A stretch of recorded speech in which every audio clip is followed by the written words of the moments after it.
Hello and welcome everyone. The purpose of this video is to train cadet push-up and sit-up counters on how these exercises are properly performed per Air Force regulations. However, we would also like to encourage testers to view this video in advance of their test so they can see examples of proper form. For reference, these procedures are described in AFMAN 362905, the Air Force Physical Fitness Program, which can be found on the Air Force ePublishing website. In order to do a correct push-up, you will place your palms or fists on the floor with your hands slightly wider than shoulder width apart and your elbows fully extended. Your feet may be no more than 12 inches apart and should not be supported, braced, or crossed. Your body should maintain a rigid head-to-heel form. This is the up or starting position. When you start the push-ups, your chest may touch but not rest or bounce on the floor. If you do not come down parallel to the floor, the push-up will not count. Resting can only be done in the up position. You may move your hands or feet from the floor or bridge or bow your back, but only in the up or rest position. Resting any other body part on the floor is not allowed. If resting occurs in the down position, the push-up portion of the test will be terminated and your score will be based on the correct number of push-ups performed up to that point. Now we're going to take a look at things that you don't do.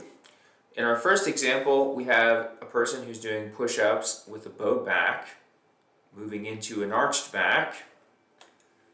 And then finally, after that, we have a person who is kind of wobbling up and down and they're not having a rigid body form.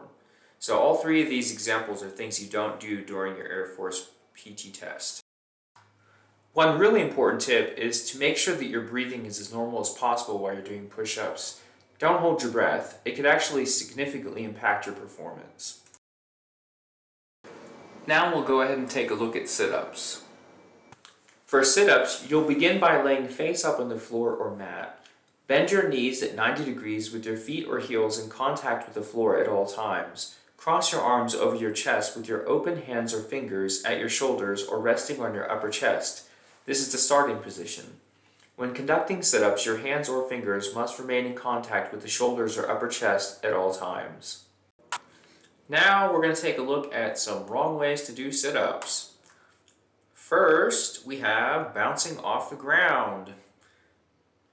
And you'll also notice that it's kind of wasting a lot of energy doing this too, right? Next, we have putting the hands off of the chest and touching way too high on the legs. Wasting a lot of energy, not doing the sit-ups correctly. In this final example, now what's going on is that we have sit-ups where the arms are actually not touching the legs, and so these would not count, some of them either. And that's going to do it for our video today. Thanks so much for watching. If you have any additional questions about the Air Force fitness test, please check out Air Force Manual 362905, which we've linked in the description section, or feel free to speak to a member of Cadre or C staff.